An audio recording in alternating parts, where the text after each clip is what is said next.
गंग वंश की प्रथम राजधानी कहाँ थी? तो जो गंग वंश था उसकी प्रथम राजधानी थी आपकी कोलार, जो कि कर्नाटक में पड़ता है। Option number C Kolar. KGF जो मूवी बनी है ना, कोलार गोल्ड फील्ड, इसी पे बनी है, यही कोलार। और ये जो कोलार था ये गंग वंश की प्रथम राजधानी थी। ऑप्शन नंबर सी।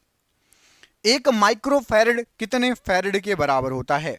तो याद रखो, एक माइक्रोफैरड जो होता है ये आपका होता है 10 के ऊपर -6 की घात फैरड के बराबर। ऑप्शन नंबर बी, 10 के ऊपर -6 की घात फैरड के बराबर एक माइक्रोफैरड होता है। कौन सा गैस चूने के पानी को दूधिया कर देता है? तो याद रखिएगा, चूने के पानी को दूधिया ये कर देता है carbon dioxide, CO2 gas. Option number C, यहां पर CO2 गैस या कार्बन डाइऑक्साइड राइट आंसर है। नागार्जुन सागर परियोजना किस नदी पर स्थित है? तो नागार्जुन सागर परियोजना ये आपकी कृष्णा नदी पर स्थित है। ऑप्शन नंबर एक, कृष्णा नदी राइट आंसर हो जाएगा। राष्ट्रीय रासायनिक प्रयोगशाला कहां पर स्थित है? तो राष्ट्रीय रासायनिक प्रयोगशाला ये आपकी स्थित है पूना में, पुणे या पूना। ऑप्शन नंबर यहां पर डी राइट आंसर है। अरब सागर की रानी किसको कहा जाता है? अरब सागर की रानी, तो याद रखना कोचीन नगर को अरब सागर की रानी कहा जाता है। ऑप्शन नंबर ए, कोचीन नगर को अरब सागर की रानी कहा जाता है। मोटर कार का आविष्कार किसने किया था? तो जो मोटर कार है इसका आविष्कार किया था कार्ल बेंज ने। ऑप्शन नंबर बी में देखिए आपको कार्ल बेंज ऑप्शन है, तो कार्ल बेंज ने मोटर कार का आविष्कार किया था। Option number B.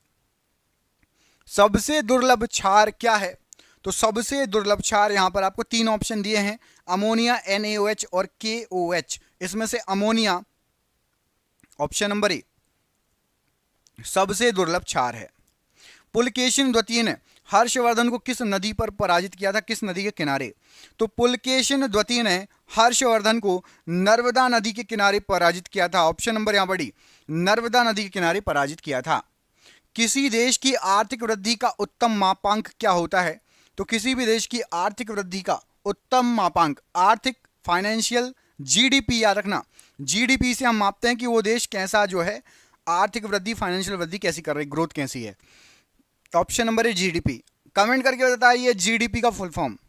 आप में से किस किस को GDP का फुल फॉर्म पता है कमेंट करो, और जिसको नहीं पता लिख देना कमेंट में कि सर GDP का फुल फॉर्म नहीं पता, बता दो, मैं आपको रिप्लाई कर दूंगा। जिसको भी नहीं पता कमेंट कर दो कि सर GDP का फुल फॉर्म नहीं पता, मैं आपको रिप्लाई कर दूंगा कमेंट में। अगला